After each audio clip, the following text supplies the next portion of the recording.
going on here, guys? This is your boy Mind Negative, bringing you a different video than normal. We're gonna not do so much a tournament ready deck, but we're actually gonna jump into my very first tournament deck. This was my very first locals deck. Sorry about the lighting, I'm trying to make it a little creepy because they're still swarms. When I first jumped into Yu-Gi-Oh, I didn't even know what an archetype was. I just had like a mix and mash of fucking monsters that I thought were good. A couple of harpy ladies mixed with still swarms. It was not a good deck. It was fun, had Crystal Beast, still swarms, and harpies all in the same deck. But they didn't really correlate too well. But I wanted to show you what my very first deck was like. I did re-sleeve it because the sleeves I have one right here. They're warped and they're really hard to work with. Like these things are at least like 7 years old, but like on the bottom they're frilled and whatnot. They like get stuck to each other because the material they're made of. They're made of cheap plastic. Orange was pretty cool in these guys though. But I wanted to show you what my very first deck was like, and just to have a jump in the past. So let's get into it. I'll try to explain what these cards do. So we got Still Sworn Scout. Well, I used to run 2 of the Scout, but I side decked the second one. But Scout's pretty much like the Reborn Tree Frog of the deck. You don't really need more than one because if you get 2 in the grave, you can only special summon 1. Then we run Triple Cell. Cell is basically the Cyber Dragon in the deck. Your opponent controls a monster. You don't control a monster. Special summon Cell. Tribute Cell. Next, we run Collar. Collars is one of the best ones. You pretty much tribute Collar. When you tribute Collar, you get the special summon. I think it's a level 4 or lower still some monster from your deck to the field. So you can get any of the other still swarm monsters out, and if you are able to tribute that turn, or if you tribute again with special card effects, like double summon or whatnot, you can tribute it. We want to run the one Sting. Sting's super good, but like he's not really much of a floater. He's more that one card you want to either run into a monster you can't get rid of, or set, and then he'll blow up the monster that you can't get rid of. He's got a really good effect. He can destroy fusion, synchros, and ritual monsters. I don't think XYZs were a thing when these guys came out, or they haven't became a thing yet. But yeah, he can blow up a bunch of this good special summon monsters. I tacked into Gatekeepers. Like if I remake this deck, I might cut it. Gatekeeper's pretty good. He's got 1900 defense. So you set Gatekeeper. A lot of things in the beginning of the games, used to in the beginning of the games. So this is my first Yugioh and stuff. Couldn't get destroyed right away, and you could special summon. You can special summon this guy and tribute this guy, and then you get an effect, get another summon, and you can tribute Gatekeeper, and you get 2 big monsters on the field. So two Gatekeepers was what I ran. Then we have Double Moth. I'm definitely thinking about bumping this up to 3. But Double Moth, you tribute, pay 1,000, you bounce 2 cards. Super powerful. It's like a double compulsory. I'll cut one of these guys for Moth. But Mantis is pretty good though. It's like a monster reborn just with a cost. Pay 1,000, summon a monster. Personally, I think this is like one of the best ones in the deck, Geostag. Instead of like costing you like 1,000, he'll just, I think he destroys and gives you 1,000. Oh, you don't even destroy targets and sins. So he's really good. Geostag is super good. Fun story about this. I had 2 Geostags, and I bought so many packs, dude, of Hidden Arsenal that he was at the co-shop owner at the time. He felt so bad for me. He's like, you know what? I got a Geostag in my collection. You want it? And I was like, what do you want for it? I don't want anything. You just have it. To me, being new into Yu-Gi-Oh, because it's a holographic card, I think this card is worth something. It really wasn't worth nothing at all. I probably could have bought one for the price that it's worth. But he he's going to his trade binder, giving me the Geostag, and then I was able to play in the tournament.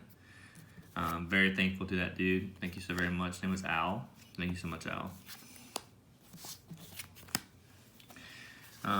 We run the one caucus dag. Caucus dag is, yeah, I'm running this guy instead of Hercules because Hercules requires 3, and obviously, and even in like the meta back then, you weren't gonna get 3 monsters out in the field. But he does a really good effect. He can destroy all the cards on the field, like monsters or spell and trap cards. It's like a feather duster mixed with a dark hole, and he doesn't get destroyed himself when he does it. Super good card. I run the one Mandragosa. I had 2, but I traded them for something a long time ago. I have triple Catastor. Catastor is probably the best card in the deck, honestly. Like for, you know, opening up with. It's like a free double summon. Doesn't even count as a special summon, it's another normal summon.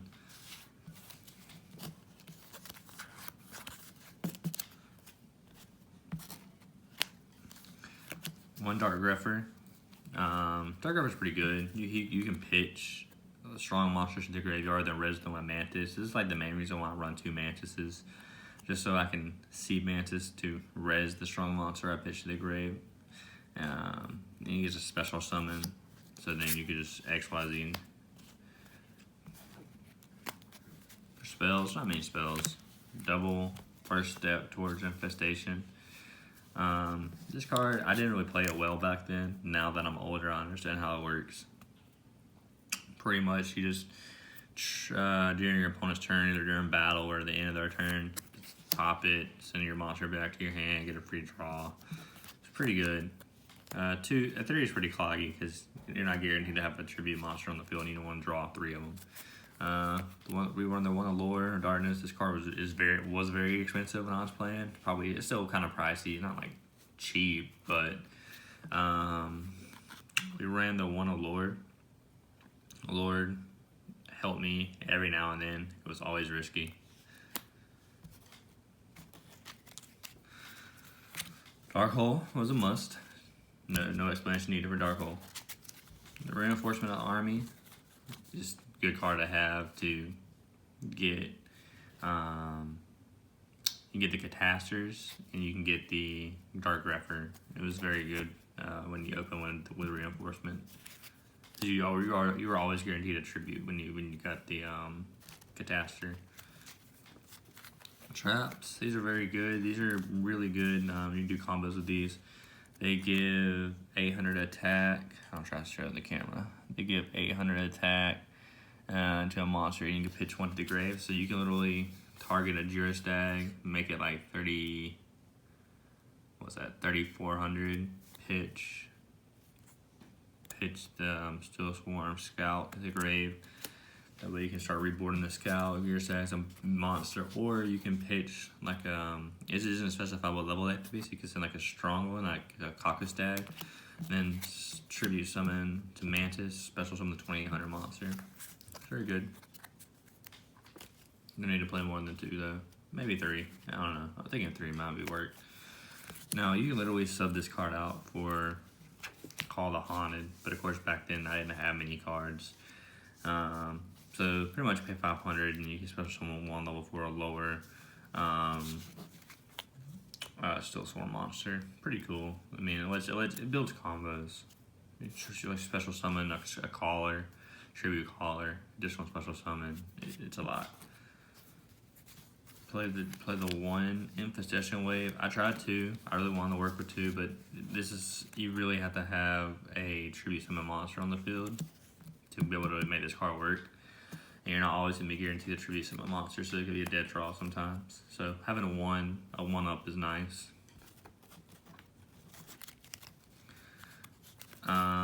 Definitely nowadays play this at 3, but back then only had 1. Because I think Evil Swarm cards were just like worth a lot of money back then. I know like Oakfield was like $20 or something like that. But yeah, you use this and you can keep a monster alive. Swap it out during battle. You still take battle damage, but at least you get to add 1 to your hand. It's pretty good, just to keep the combos rolling. Compulsory, bottomless. Just need a few traps to keep us alive.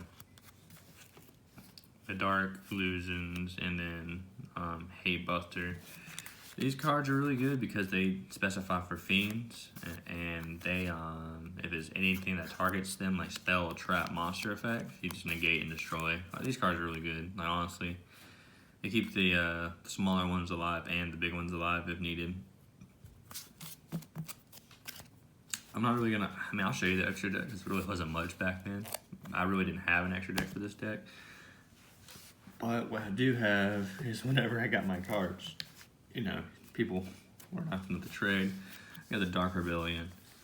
I got the One Evil Swarm Nightmare. Pretty good, actually. Number's not bad. Negates a lot of stuff. Utopia, I mean, back then when XYZs were brand new, Utopia was just baseline for every deck.